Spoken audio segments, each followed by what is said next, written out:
And I'm Cassandra, and this is Central Kids TV. And this week, we're talking about commitment, making a plan and putting it into practice. Yeah, and we'll be taking a look at the story of a woman who really gave it her all. Speaking of, are you ready to give it your all for this workout? Yeah, you know it. Okay, Kim. Okay. I think we're ready. You ready? Okay, yeah. All right, let's do it. Okay, Ready? Here we go. All right.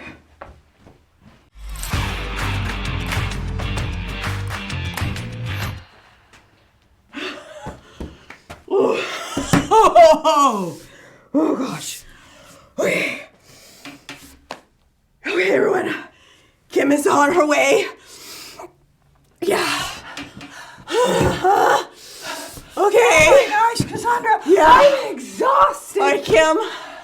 How many miles did we run? I mean, that had to be like at least 12 miles. Oh my gosh.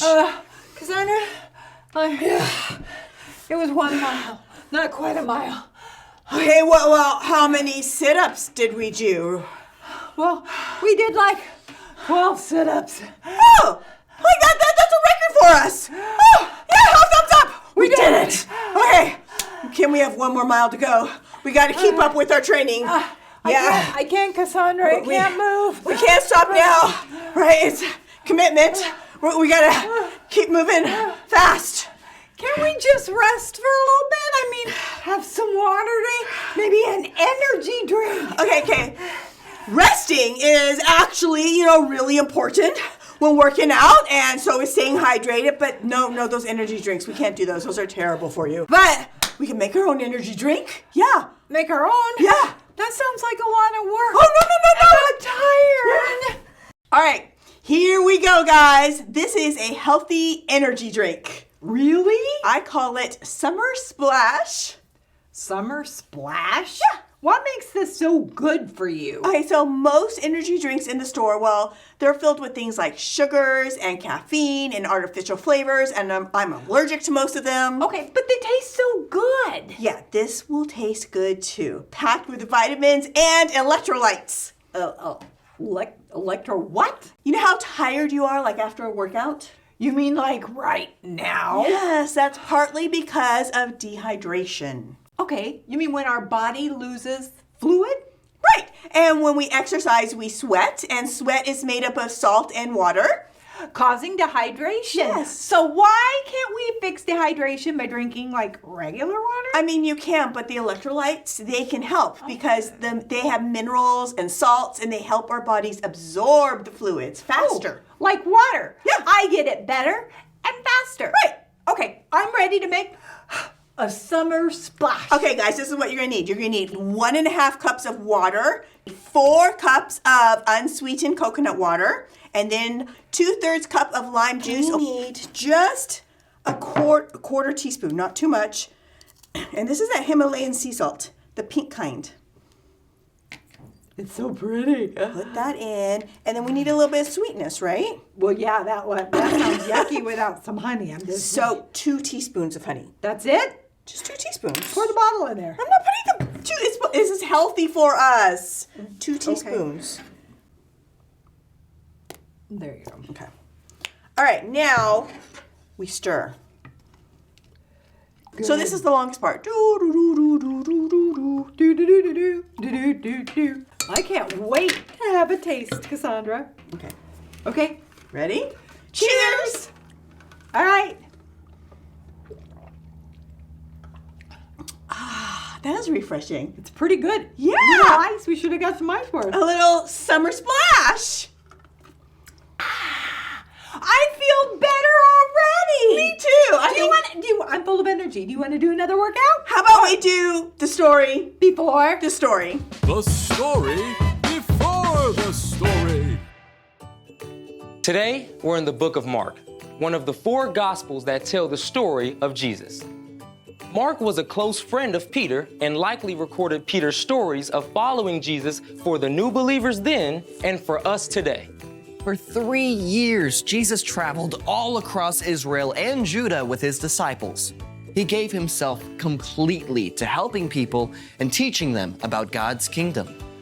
During his travels, Jesus healed the sick, performed miracles, and gave epic sermons to huge crowds. In everything he did, Jesus lived fully for God and taught others to do the same. Which is where our story starts. Take it away.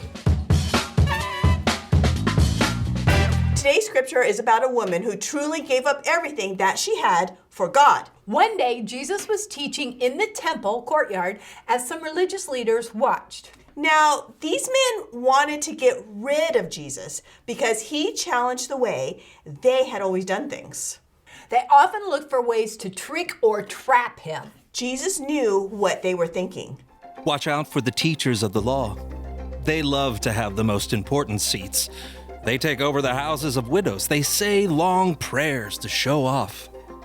A short time later, Jesus went and sat down across from the place at the temple where people came to present their offerings to God. As Jesus watched, some rich men dropped large amounts of money into the offering boxes. Everybody probably noticed. Whoa, look at that. Yeah, they must really love God. And striking poses, apparently. Just then, a poor widow came up and put 2 very small copper coins into the offering box. They were only worth a couple of pennies. Jesus then called his friends to come to him. Doesn't sound like much, does it?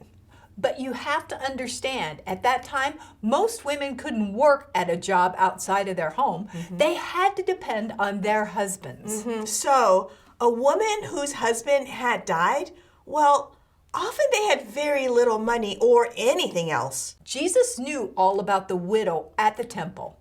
He said this, "What I'm about to tell you is true. That poor woman has put more into the offering box than all the others. They all gave a lot because they are rich, but she gave even though she is poor. She put in everything she had. That was all she had to live on." Wow, that makes 2 little coins seem like $1,000,000. Jesus looked beyond outside appearances. He knew that it was easy for the rich men to give lots of money. They'd never miss it. No, but the poor widow gave up everything that she had to honor God. And we still remember and tell her story today. So even though this widow gave the least amount of money, she actually gave the most. Yeah, giving isn't always about what or how much you give. It's about the heart behind it. The widow gave everything she had to God, even though it wasn't much. She didn't keep anything back, and we can do the same. Sometimes we could be giving money, but often it's how we give other things we have, like, I don't know. Like our time. Yeah, or a good attitude. So say your mom tells you to clean your room instead of just shoving everything under your bed. You can actually put things where they belong and clean your room. That would be nice. That That's would a be good nice, idea. yes. Or if you're hanging out with a friend, you could share your favorite toys and games instead of just the ones you really don't care about. Or your favorite snack. Yes. If you keep your eyes open, you can find ways to live fully for God in everything that you do. Whether it's at home or school or anywhere. Jesus once told his followers, "Anything you do for one of the least important of these brothers and sisters of mine, you do for me." So, anytime we do stuff for other people, it's like we're doing it for God. Our big idea today is practice living for God. And speaking of practice, are you ready to get back to our training and finish that last mile, Kim? How about we practice on hydrating some more? I think that's a great idea. Thanks for joining us today. We'll see you next time on Central Kids TV. This is so good. It is so good, Kim. Hits the spot.